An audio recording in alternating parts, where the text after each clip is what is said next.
So number one, thank you both Catherine and Lauren for inviting me because, I graduated from UC Irvine in 2011 and I've come back several times to give talks, but I enjoy doing it every single time. The grad division is like,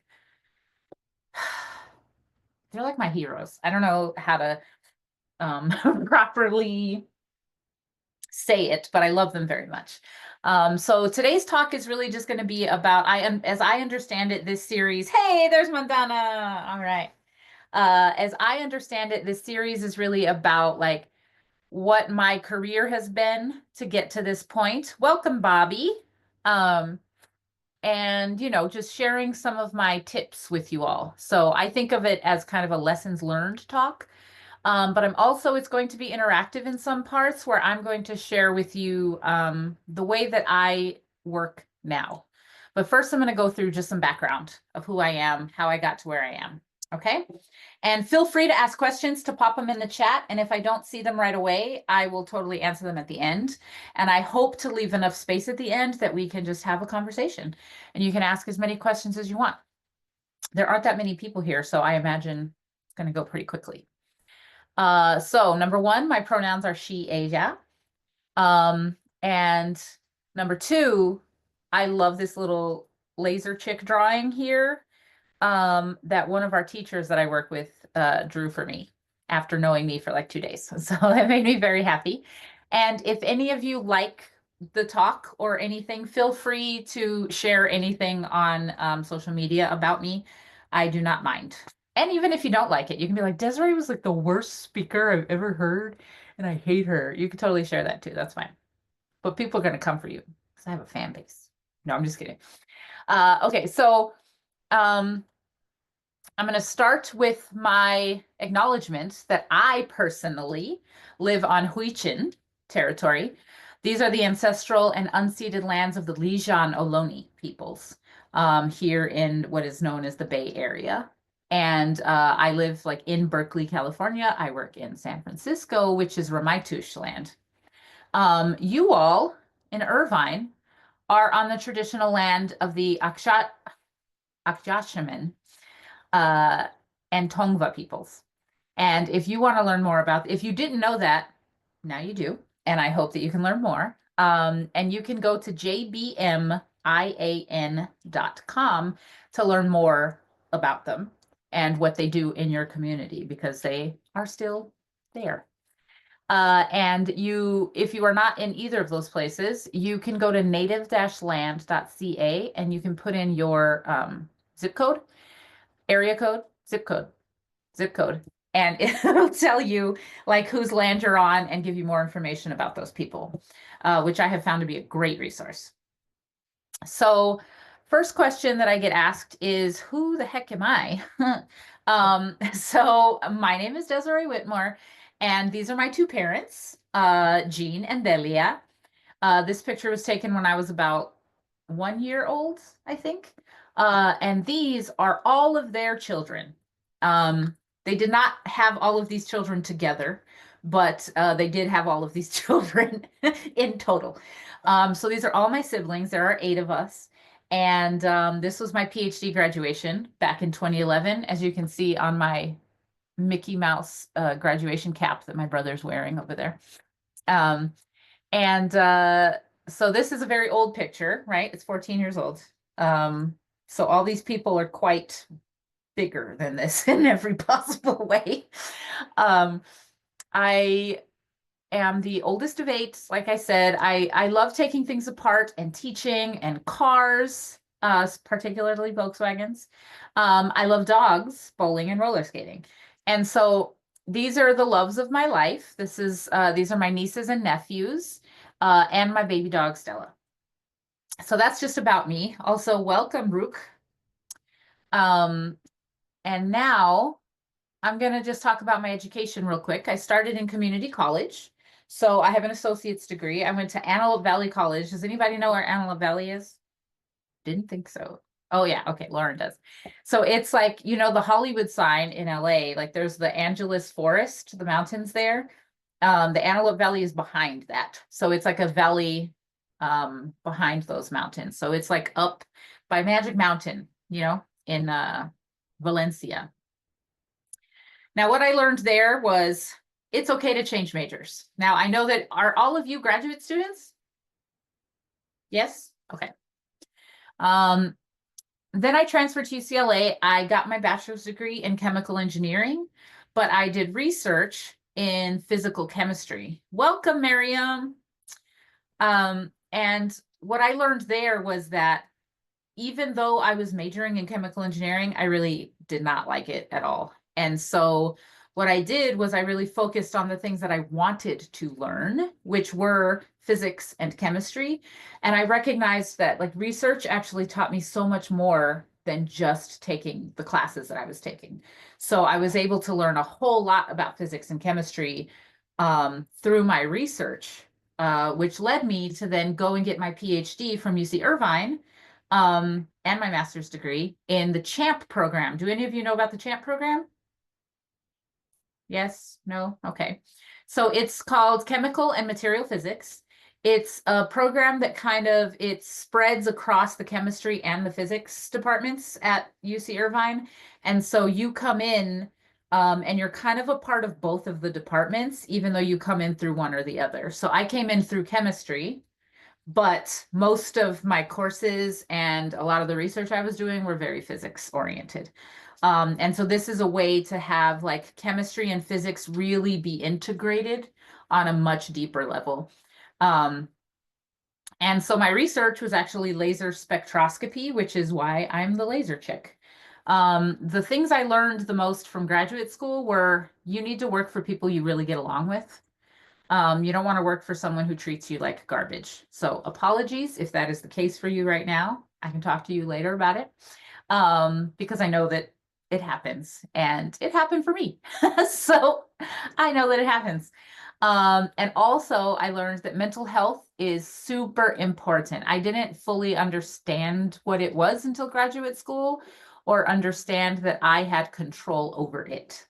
But the graduate division, for one, helped me recognize that because they held a lot of workshops and things for graduate students, and I helped them create spaces for graduate students, like the Grad Student Center and stuff like that when I was there, and I was very involved with the graduate division. But then I graduated, and so I went to UC Berkeley. I applied for this fellowship that I think all of you should know about. It's called the UC President's Postdoctoral Fellowship. I'm going to brag about it here because I think it's awesome and you should all apply for it if you're interested in academia, even if you're not really. But if you're interested in doing a postdoc, you should consider it. So in this picture, so this is me at a microscope, but above that, this is my postdoc advisor. His name is Stephen Leone. And this picture was taken while I was in graduate school. I was the president of the Optical Society chapter. And I invited him to come give a talk. Now, when I graduated, before I graduated, I found out about this fellowship. The UC President's Postdoctoral Fellowship is a 2-year fellowship, even though you reapply at the end of your first year. And so it pays you for these 2 years to do a postdoc at any one of the 10 UC campuses. Okay.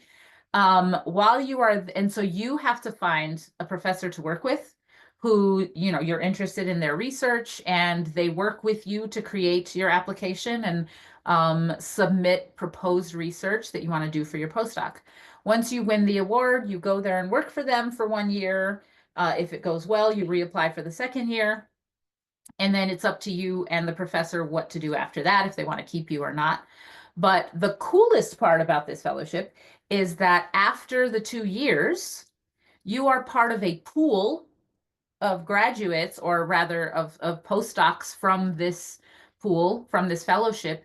And if you wanted to work as a professor at any of the 10 UC campuses, this fellowship offers a hiring incentive so that they would pay the first 5 years of your salary. So let's say I wanted to go be a professor at UC Irvine and a job was open. I could go and apply for that job right now. I've been out of my postdoc for 11 years now. But if I wanted today to go and work at UC Irvine, I could apply for that job and I would say, hey, I'm a president's postdoctoral fellow, so I come with free money for 5 years, which is a huge incentive that the university doesn't have to pay you, right? It means that your startup can be bigger, um, and it means that you just have kind of a leg up in the hiring. So that's why I applied for it. I really wanted to be a professor. And so that's what I did. Thank you for the link in the chat, Lauren. That's amazing. So I went up to Berkeley and I was doing attosecond spectroscopy. Now, how many of you know what attosecond spectroscopy is? Feel free to use little reactions in the chat too. Nobody, I bet. That's what I thought. So my talk's over now. We're done.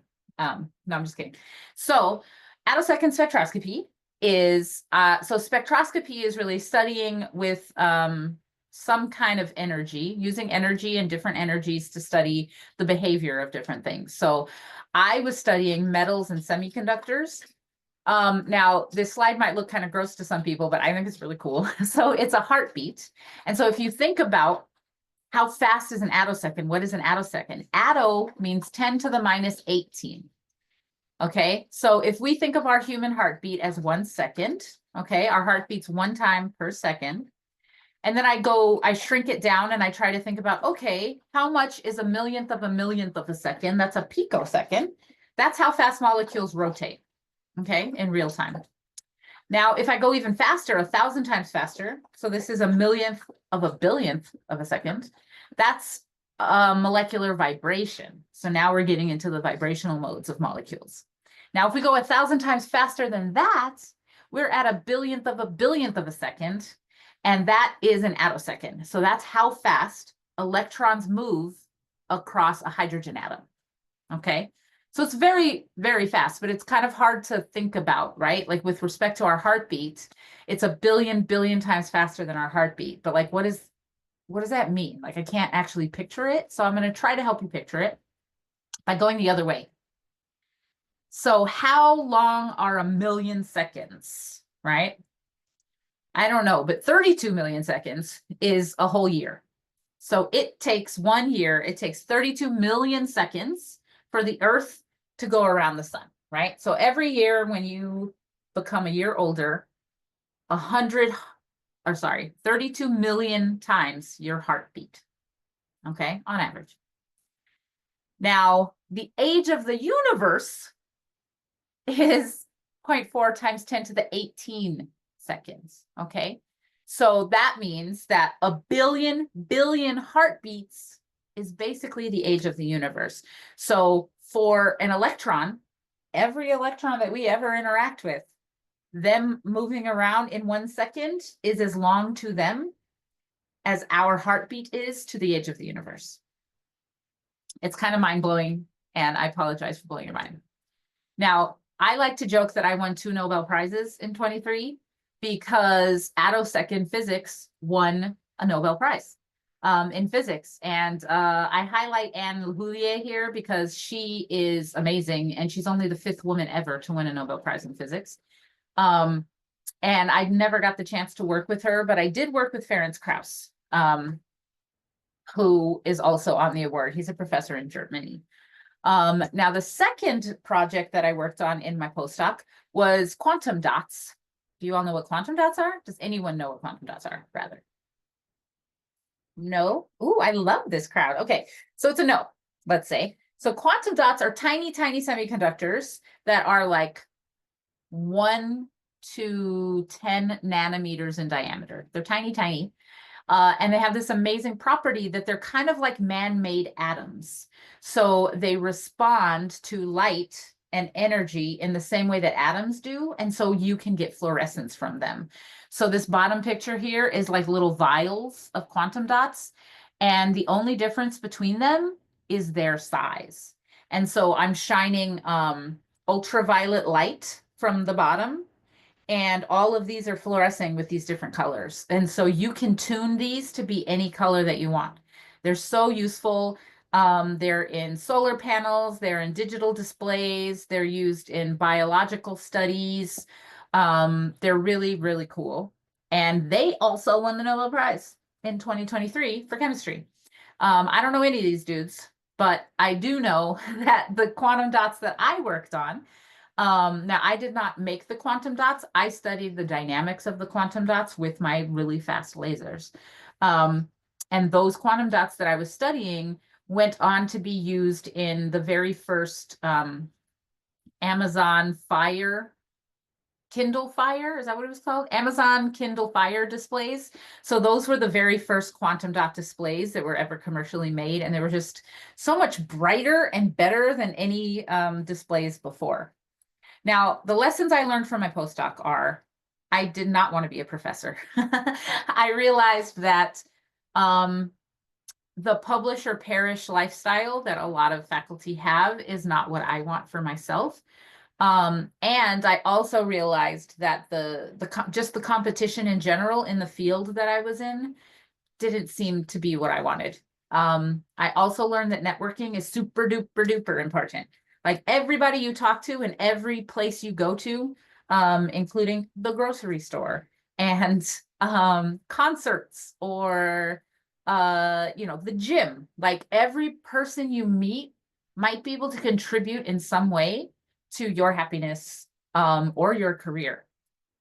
I learned that top tier schools don't necessarily produce the best scientists. I was at UC Berkeley, which is known as like the best university.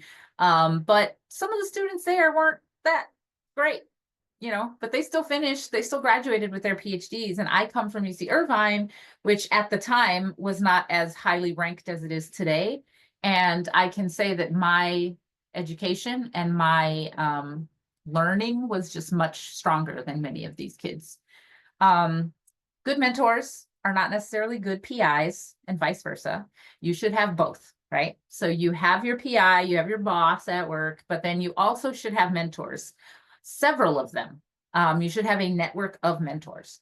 I also realized that I love the Bay Area and I never want to leave. So that's super dope. I left my postdoc because I knew I didn't want to be a professor, but I was struggling with figuring out what I wanted to do. And I chose to go into curriculum development. So the Lawrence Hall of Science is a science museum here in Berkeley. They're kind of UC Berkeley's science museum for kids. And so I joined their staff as a curriculum developer working on a K-8 science curriculum. Now, I was a science writer and a simulation programmer. So I created the simulations for this curriculum because it was all digital. So, and then I also helped to write like books and articles for the students to read. This is an example of some of the simulation work that I did, and it looks really janky because that's how I start. So I had this unit on currents in the ocean and air, and it was like, how do I teach this to sixth graders? And so I was like, oh, what if I had a planet? And like there, you could see the land on the planet, and then you could see like, you could zoom in. This is a literal picture that I drew the day that I read the standards. Okay. So I drew this on my little pad, my little iPad. And I want it to like, you could zoom into a place on the planet and then you could see like the water and you could see the land and you could see the sky and you could like understand like where the energy is going. And then here on the right is like the real physics. This is a graph that I made using real physics equations that are the way that the wind moves on our planet. Okay, where 0 at the center is the equator, and 100, it doesn't go up to 100 and negative, it goes up to 90 and negative 90. Those are the poles of our planet. And so this is the pattern of our wind at those latitudes. And so this right here is actually a video of the simulation that I made, and I will double the speed. So you see the land and you see the water moving around. I can also look at the temperature view of the air. I can reverse the spin of the planet. So what you're seeing is that like, oh, the air near the equator is a lot hotter than by the poles. I can also look at the surface of the planet, the temperature. And then here you can see I can choose a location and it shows me how energy is transferred from the sun to the surface back into the air. And so this is like literally simulating for you how the temperature of the place around you gets to be that way. without any other, outside things.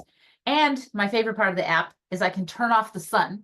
And so everything freezes. So the planet, even though the planet is spinning, everything freezes. So then there's just cold. And that's a real simulation. That's a real app that kids get to play with and learn about physics. Well, they learn about chemistry, physics, and weather. Now, what I learned from that job is that having a PhD is so dope. And like you learn so many things in your job that you didn't think you knew. Because what you do in your PhD is you teach yourself how to learn, right? You teach yourself how you best learn. And so that means that once you leave this place, you can teach yourself anything because you know how to teach yourself. And so that is such a good tool to have, as well as other tools that you develop, like teamwork and sometimes management, project management, budgeting, grant writing. There's all kinds of other skills that can be used elsewhere. I also learned that I love teaching and communicating science to non-experts. It's something I've been doing since college, but I think this job helped me see that, like, no, I don't need to be a professor to do that. Like, I actually can do this much better not being a professor. I also recognized that I needed a job with a high impact on society. So when I was in science, I was studying how fast electrons move in metals and semiconductors. I just asked you all if you knew what that meant, and nobody had any idea. So like that impact doesn't reflect back on me. But writing a science curriculum for children all across the country, this curriculum is now used in all 50 states, not at every school, but it is used in schools across all 50 states. It means that I'm teaching science to children all over this country, and they are going to carry that, with them as they move forward. I'm helping them to be critical thinkers. And I realized that science education needs more real scientists. There were only a few of us on the team. And so we were doing a lot of the work. And so the more scientists there are in that field, the better off we are. And then I went and became a professor. I know the curriculum was done. And so they were like, we can't keep you anymore, So we don't know what to do, but like we're done with the curriculum. Now we just have to sell it. And you're not a salesperson, you're a scientist. And I was like, you're right. So I went and became a professor at a community college. So does anybody know, number one, do you know that LASER is an acronym? Ooh, yes. Okay. Catherine says yes. And Mobina and Bobby, feel free to give me reactions like thumbs up or whatever. Do you know what the acronym stands for? That's a no. Nobody? Nobody? Okay. LASER stands for light amplification through stimulated emission of radiation. And photonics, does anybody know what photonics are? Yes? Maybe? Come on. Okay, I want you to write in the chat. What are devices that use electrons? Like they use electrons to function. Electronics, yes. So electronics are devices that use electrons to function. So what do we think photonics are?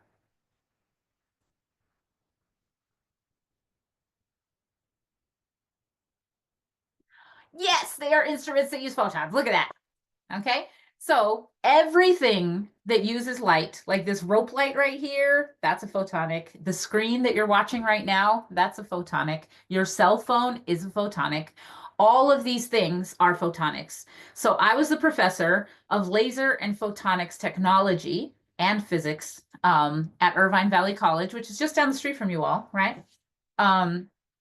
And so what I was doing was teaching students of all ages how to become laser technicians. So they photonics technicians. So they were going and working in all these different companies, building lasers, building different kinds of photonics, so that they could make way more money than me, and work all over the world. And my students, I'm very proud of them. Here's a picture of us at Newport Corporation um, several years back. Now, what I learned from this job is that I'm such a good teacher and like it's where I belong. I'm supposed to be a teacher.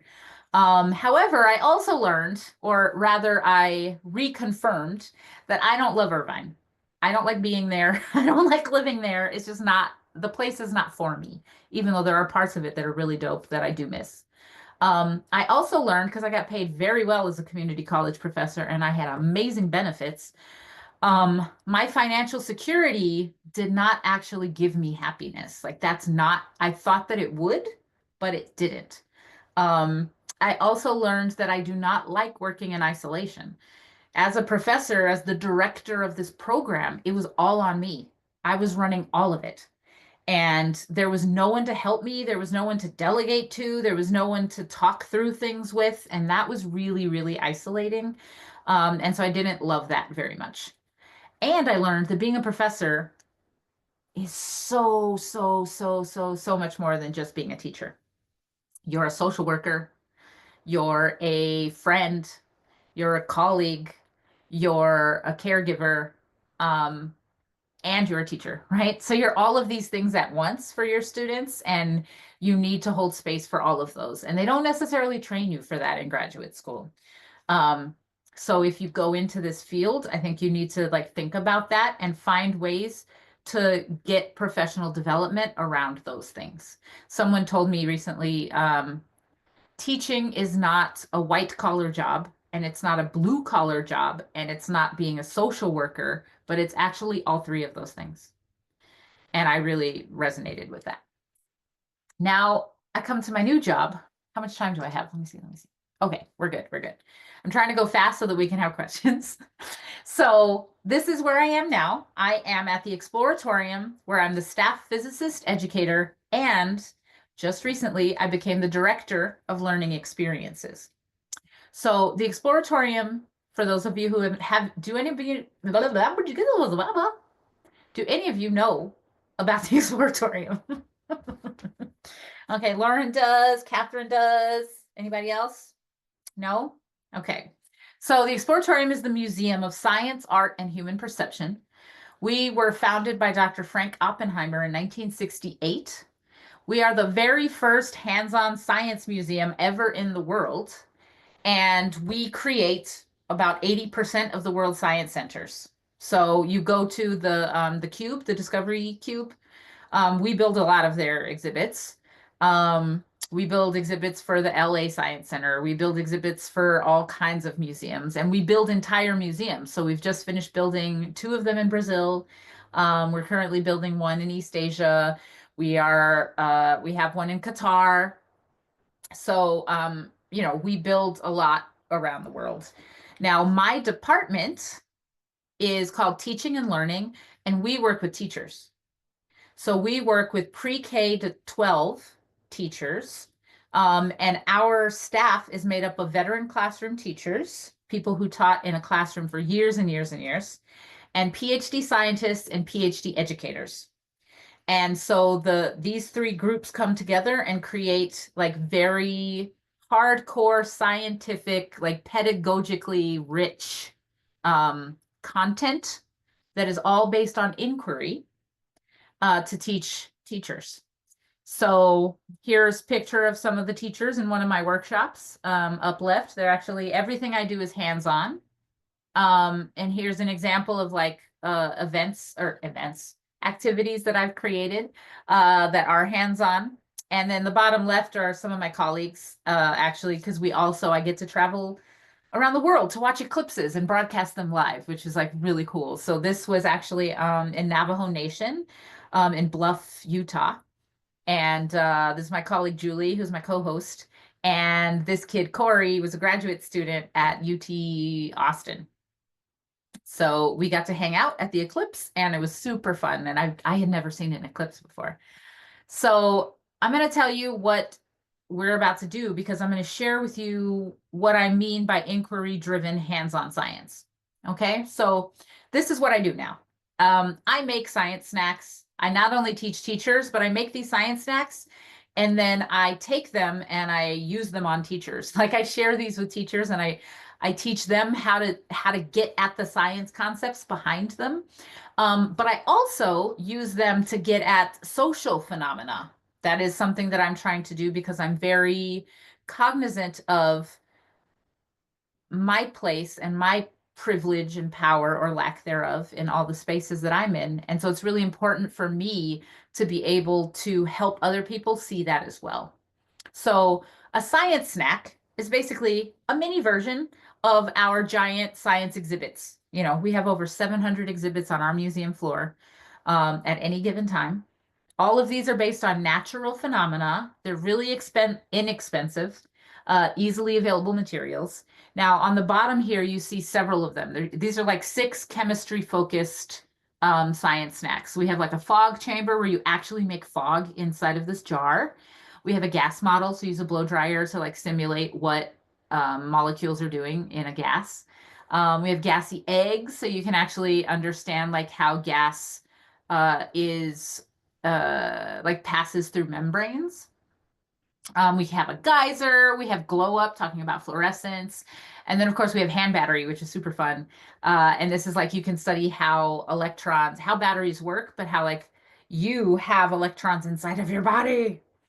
So we're going to do some activities real quick. Hopefully you have, I mean, you can use your computer screen for this, or you can use your cell phone. So if you want to use your computer screen, feel free to stay here and just move to the next slide, but you're going to have to bring your face real close to your computer.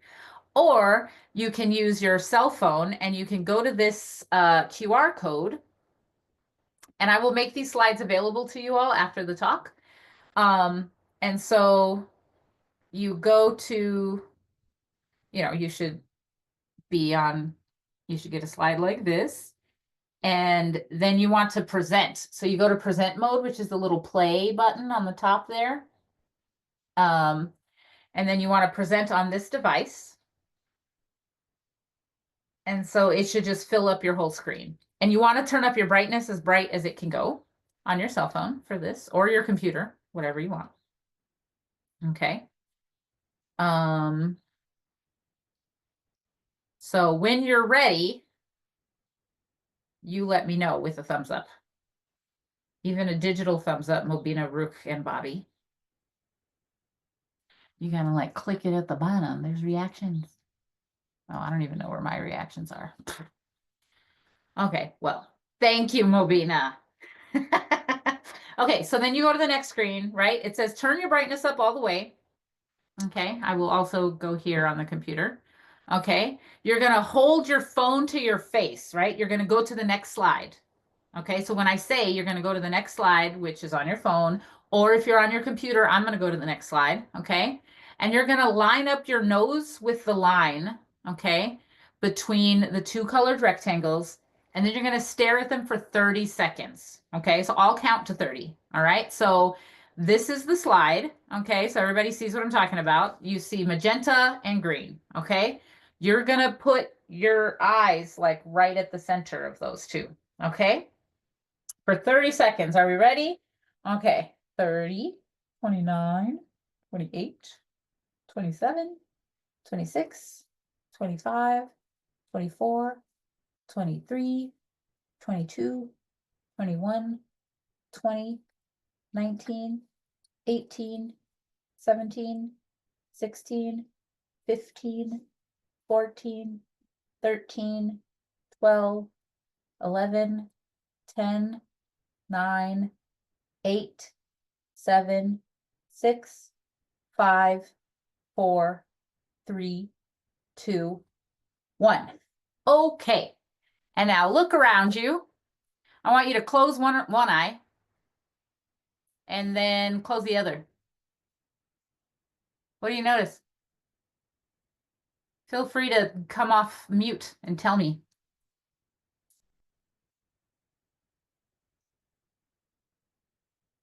Nobody notices anything? It's like disorienting because I feel like one side is like cooler and the other side is warmer. Ooh, cooler and warmer. I like that. Like, Okay. yeah. So one side is cooler and one side is warmer. Anybody else?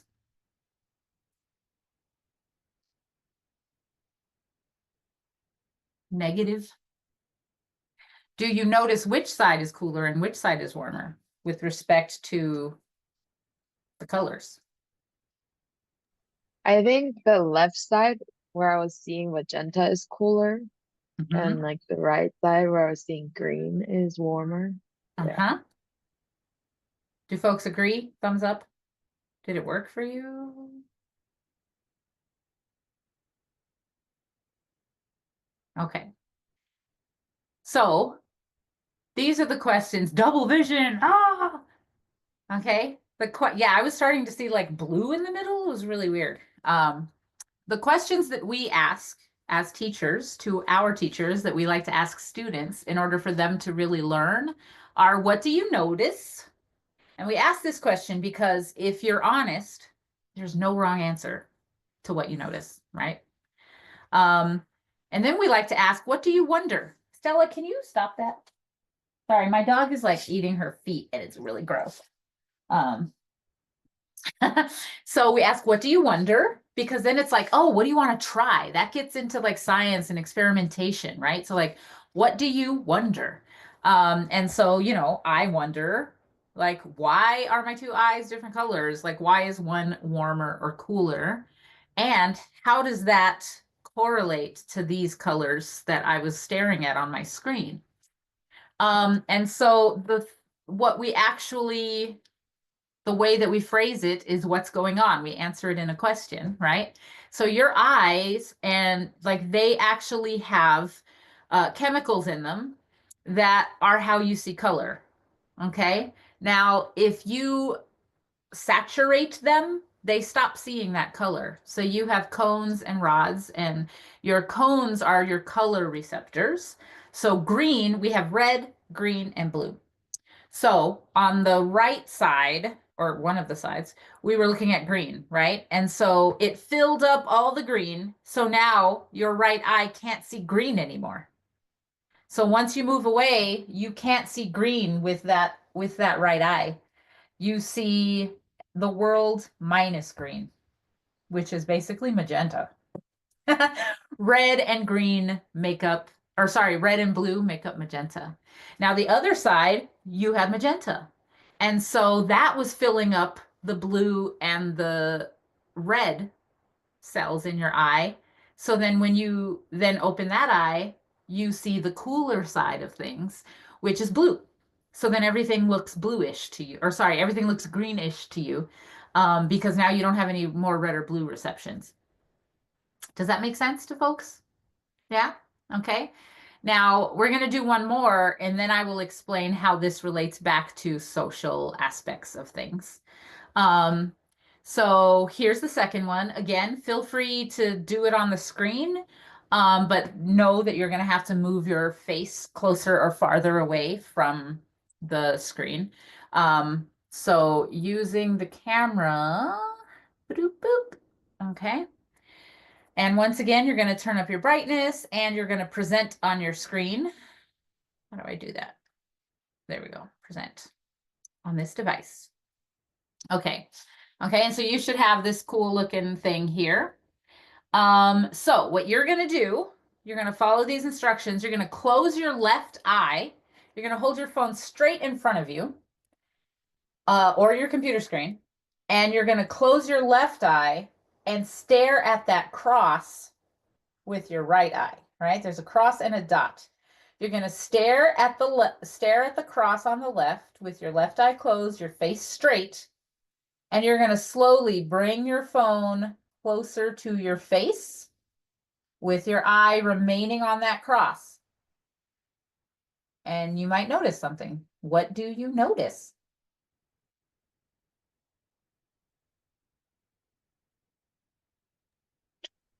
I think the dot just like disappears. Is that Yeah, the dot just disappeared. Look, Lauren noticed it too. Did anybody else notice it? Feel free to come off of I was seeing different color palettes in each eye. Awesome. Thank you, Bobby. Yeah, everybody can come off mute for this part actually, because I want to hear the Rook says it disappeared. Mandana says I did. You saw it disappear, right? Okay, so what we saw was like the dot disappeared. What the heck is going on? So now we're going to try another one. Okay, we're going to do this one with our right eye. So you're going to go to the next slide on your phone. Okay, and now you're going to close your right eye and put your phone far away, and you're going to stare with your left eye at the cross, and then move your phone slowly forward and tell me what happens.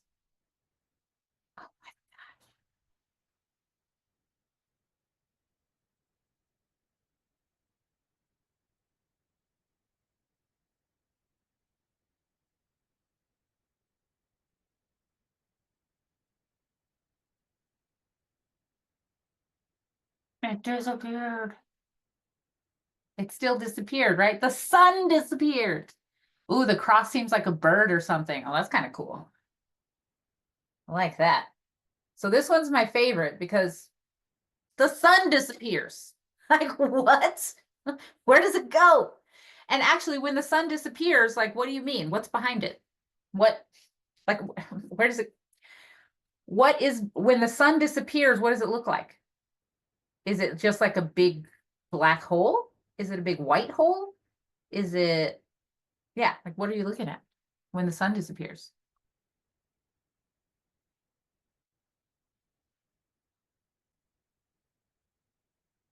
Nobody? You don't see it disappearing, Lauren? Okay. Mandana, Catherine saw it disappear. But what happened when it disappeared? It like disappears, but like the background is still there. The And then back. if I go even closer, it reappears. Okay. So it disappears for some distance and then it comes back. But when it disappears, the background is still there. But look at this background. The background is like textured. It's not just one color. So how did all of that, like, it just made that up? Like, where did that come from? Right? I'm so sorry, Mandana, that it didn't work for you. Um, which I will talk about also. Okay, so there's another one you can do, but you have it on your phone. You don't have to do it right now because I want you guys to be able to ask me questions. So what's going on here is you have an optic nerve. Okay, so on the back of your eyeball is where all the light goes to. And then there's this one spot on the back of your eye in your retina where the optic nerve connects to your brain. So this is how all the light actually gets to your brain. That spot is actually called a blind spot because there aren't any cells there for you to see. That's the spot where everything is connected, like the coax cable in the back of your TV. And so you can't actually have signal there. Like that's where all the signal gets taken away. So that's what a blind spot is. And you all just found it, except for Bobby. And well, Bobby didn't find it with the sun. And Mandana didn't find it with the sun. But you saw it with the cross and the dot, hopefully, and you can try it again. You can move it in different places. So this is amazing because what our brain is doing is like, oh my gosh, there's no light there, but I'm just gonna make stuff up. Like, of course there's something there. It's not just black, right? So like you look at this elephant, what do you think the elephant looks like behind the tree? Do you think it's like there's two pieces? There's like a trunk over here, and then there's like a big booty over here. And those are two separate things that exist in the world at the same time. No, right? Like we know that there's a whole creature behind that tree. And that's because our brain has seen an elephant before and it's seen a tree before. And so it knows that there's something behind there and we know what it is. So we fill in that information. But guess what? Or there's this one too, right? So, like, what do you think this looks like? Do you think it's a white circle and then there's like a gray square on top of the white circle? Or do you think it's oops, I forgot to put the yeah. Or do you think there's like actually a square, like there's a gray square and the white circle is actually like a Pac-Man, like there's actually nothing behind that? Or do you think behind the gray square is some super crazy design, like we don't even know, right? It could be any of those. But our brain automatically goes to, for me at least, the first one, right? And this also, you may have seen things like this where like you might be able to read this. Can you all read that? That is not English or any language. It's a bunch of numbers and letters, right? But our brain is filling in information based on pattern matching. Now that's fine. But then you get to things like this. So like this guy right here, what do you think this guy is going to do right now? Feel free to write it in the chat. He's going to get married. Pick something up from the ground. Ooh, okay. Anyone else? He's going to button his suit jacket. Yeah, because that's what he's doing. That's amazing, right? We are inferring things. He's posing for a picture. Okay, now this guy, he's just my cousin, and he's just walking down the street. He wanted to dress nice for lunch, so that's what he did, right? I'm just kidding. He's not my cousin. I don't know this guy. But the point is, we make assumptions about a person based on how they look, right? At that moment, what they're doing, okay? Our brain is filling in information that we're not asking it to fill in, okay? And this is what we've noticed in both of these activities that we just did, right? Our physiology, like our eyes are doing things and our brains are doing things. We should be seeing the same thing, but we're not. Oops, I skipped a slide, so my bad. And so because our brain is filling in this information, we make assumptions. And so if we think about what our biases are and how we see other people, how we treat other people, I think we need to stop ourselves because our brain is filling in information about people that we have no idea about. And it's basing that off of patterns that we've seen in the past, but this person is not a pattern. This person is a separate human being, right? So when you look at your brother, when you look at your mom, when you look at your dog or cat, like they might not be who you think they are, and you need to give them space to be who they actually are. Okay. Now this is the Exploratorium's vision statement, which is one of the reasons why I love my job. So our vision is a world where people think for themselves, can confidently ask questions, question answers, and understand the world around them. And this is why I do the work that I do, because this place really stands for that. And I want you all to come visit me in San Francisco. That's basically the end of the talk, but I did put in this other thing about representation because I'm different than all these people. And I always have been. And so like having representation is something that was always and is always hard for me. So I decided to create my own representation. So ever since college, I've gone out and I've worked with communities of people who do look like me, or who just don't look like all of these guys, so that I can make sure that they understand that everybody can be a scientist, everybody can do the work that we do. And this is my last iteration of that, which is I was just inducted to be a super scientist. So this is a free, they're a program out of South Africa, and they're called superscientists.org. Thank you, Rook, for being here. And her name is Photonic. She uses lasers to harness light and slow time down. So she makes movies of atoms in real time. She's super dope. And so this is you can go on their website. They have like more than 70, I think, scientists. And each of them has a backstory and you can learn more about them. And yeah, if you want to come visit me at the Exploratorium, if you're ever in San Francisco, this is one of our exhibits and you can just play patty cake with yourself. I mean, who doesn't want to do that, right? So you can learn more about me and my work at laserchick.net. Or again, you can go to any of my social media things, but I don't use social media as much, but if you go to my website, you can definitely get a hold of me. So that's it.